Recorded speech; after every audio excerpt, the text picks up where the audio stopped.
Today's August 1st, it's about 9 p.m. and it's about 85, 88 degrees in here. So I thought I'd do a real quick aquaponic update.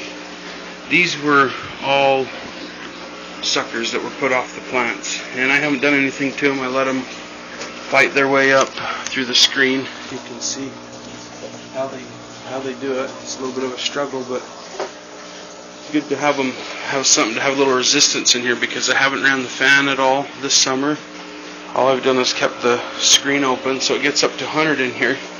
But this greenhouse is in full shade in the daytime, and so it gets obviously lighter than this, throughout the day. But the reason I'm up here is just to show how good the plants are doing. I don't know if you can see this or not, but we've actually got some nice red romas that are coming out of the aquaponics system.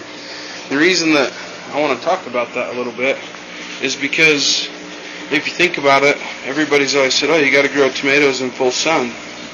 And I don't know that that's necessarily true now.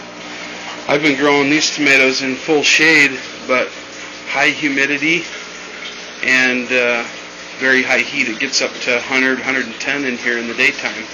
So tomatoes will grow in the shade, and they'll definitely grow without full sun. And I got enough bugs in here that some type of bug came along and pollinated all of these tomatoes. You can see those are ready for picking as well. Let me just pick these few here.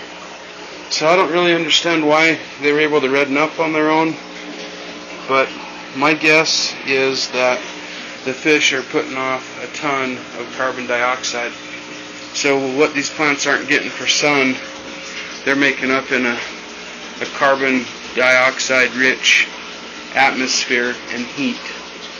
And it's kind of interesting that you could have this very kind of weak spindly looking plants, and they'll still put on flower clusters. You can see this guy, he's got flower clusters coming on, and he's ready to put on some tomatoes for us. I probably just pollinated them right there by touching. So I try to help out with the pollination when I see flowers too, just touching flower to flower that way. And the fish, I don't know, it might be too dark to see them in here tonight. We'll see if they come up to the top. Well, I know how to get them to come up to the top. Still just feeding these fish the Wardley's pond pellets. I don't feed them every day. I feed them about 20 nuggets every 2 or 3 days, and they'll come up in here and get after it. I only see one going after it right now. Oh, here they come. They see it now. Pretty hard to see it in the dark, but anyways, fish are doing good. Water is super clean. This system just runs on its own. I fill this up and just let the water sit in it for a couple weeks before I add, and it's just got a drain on the bottom because I've got city water, and every so often I'll add water when this barrel gets to the half mark. When it's consistently running, that's just to let the chlorine evaporate out for a little bit. And this little garden keeps going. The humidity, I want to drag one of these plants over into the light and show you something. You'd think these plants would be dead. They haven't been watered for about probably 3 weeks.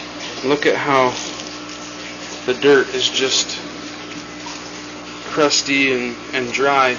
Now I do feed them aquaponic water every few weeks. I'll moisten the soil, but because there's so much humidity in here, the plants don't have any issue at all. They're all tropical rainforest, indoor house type plants.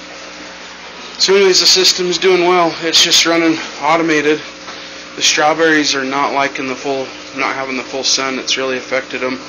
And way back in the corner, you can't really see, but I've got a whole barrel full of celery starting to come up. So anyways, there's an aquaponic update, August 1st and 9 o'clock at night. Haven't really grown much, but things are growing well. So thanks for watching.